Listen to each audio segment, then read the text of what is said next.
Were you to travel through the Palace of the Vatican and walk through the 4 Stanze di Raffaello, the 4 Raphael rooms, you would finally emerge upon the 4th room, Stanza del Incendio del Borgo, the room of the fire in the Borgo. Here is the most famous of the Raphael frescoes that adorn the 4 rooms, his masterpiece, The School of Athens, which was painted in the years 1509 to 1510. This room originally housed the library of Pope Julius II, and the painting standing opposite the room from the fresco, the Disputation of the Holy Sacrament, symbolically represents a principle of the Renaissance, that reason and truth would serve to enlighten the spiritual world.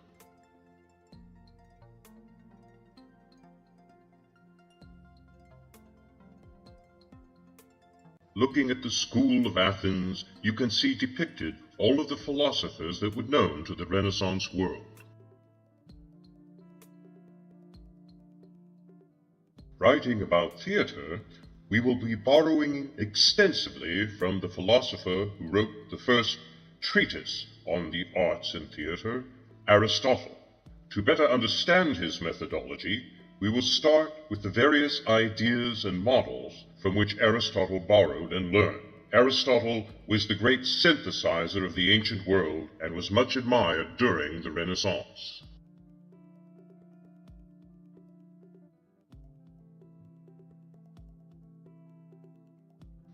There were a variety of philosophies contending with the nature of truth and reality. For the idealist, the world in which we live was not a world of truth or reality. Rather, truth existed in perfected forms and ideals.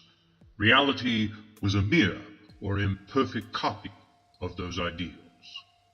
Other philosophers, like Zeno of the Impossible Heap, distrusted reality and truth altogether and saw nothing but change in the world. And if there were an objective truth, it was unknowable and more than likely an illusion because everything was in constant flux. Aristotle brought empiricism into the mix and attempted to synthesize the best ideas of both contending schools of philosophy.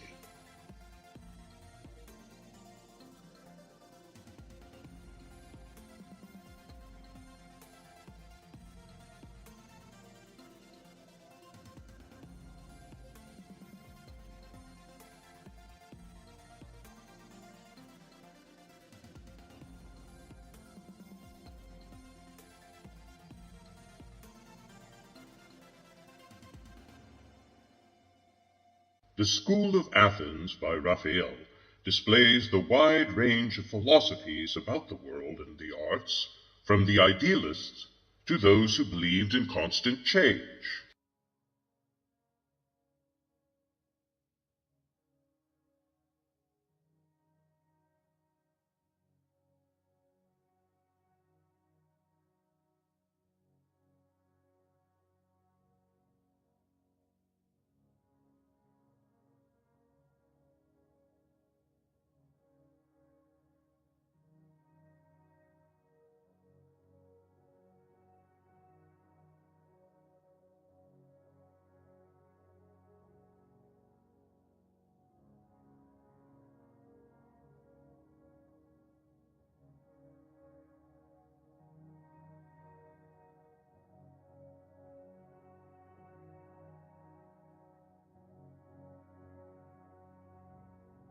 The School of Athens by Raphael displays the wide range of philosophies about the world and the arts, from the idealists to those who believed in constant change.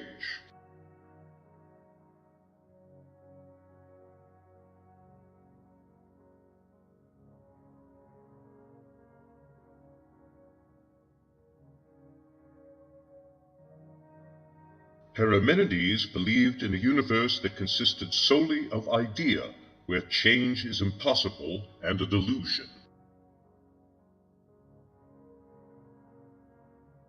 His ideas influenced Plato, who believed the world we live in was a false and imperfect copy of the world of ideas.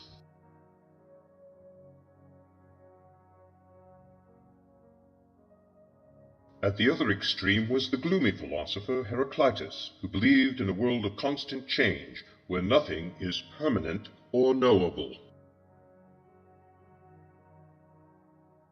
A student of Plato, Aristotle was the great synthesizer of the age. He took the best of Plato and Heraclitus and created a common-sense materialist philosophy of the world. Indeed, Aristotle has been called the man of uncommon common sense. Aristotle developed a tool for examining the world, including the arts, with the four causes of things passing into and out of being. Material cause, that out of which something comes into being. Efficient cause, that which initiates the coming into being and bridges the material and formal causes. The formal cause, the definitive essence of a thing, the isness of a thing. The final cause, that for the sake of which something comes into being. For example, we are all familiar with a mug.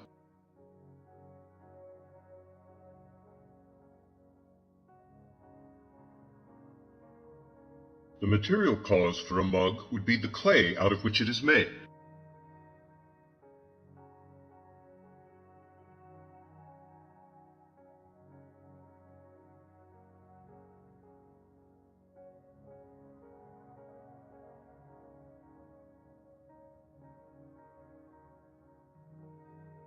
The thing that causes clay to turn into a mug would be the efficient cause of the potter.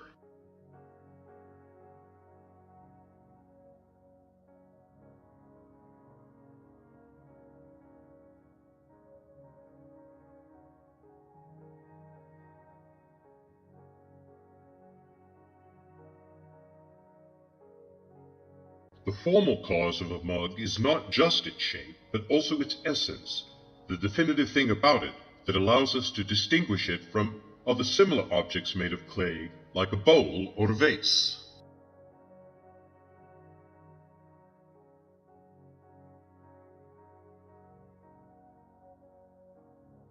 The final cause would be to hold liquid, particularly hot liquid, like coffee. When it comes to the arts, Plato's view of the world meant that a real cat would be a poor imitation of the ideal cat, and that a sculpture of a cat would be a double lie as an imitation of an imitation. This led Plato to believe that the art should be banned.